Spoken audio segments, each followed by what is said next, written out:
Fil-kurituri tal-Parlament Ewropew u fost l-Europarlamentari barranin hemm sentiment pożittiv dwar l-andament tax-xogħol f'Malta u anke dwar il-budgets li jippreżenta Gvern Laburista fl-aħħar snin fosthom dak għas-sena d-dieħla.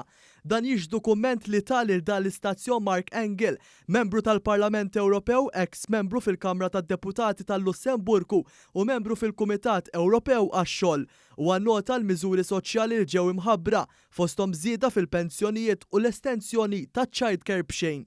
I was surprised, as you say, about how the employment is going down and down and down, but I was also very impressed by the amount of the budget which is going into social policies, the pensions which were raised every year, the free childcare. All these social policies which improve the life. And again, me coming from Luxembourg, I see a parallel that the money is well spent into social policies. So I think we could all learn from your example in Malta.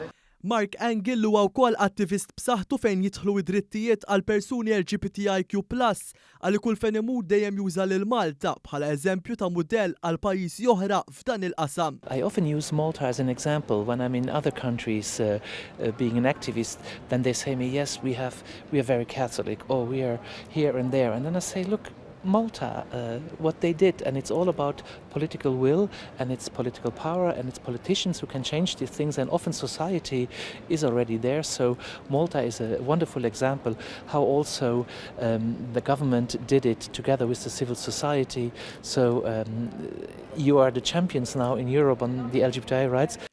Mark Engel żied jgħid kif Malta tkun ta' eżempju għal pajjiżi oħra anke fejn tidħol l-ugwaljanza u l-qasam soċjali. Din hija xhieda ċara ta' kemm Malta li żgħar stat membru tal-Unjoni Ewropea dejjem tkun min ta' quddiem sabiex tintroduċi miżuri favur il-Maltin u l-Awċin.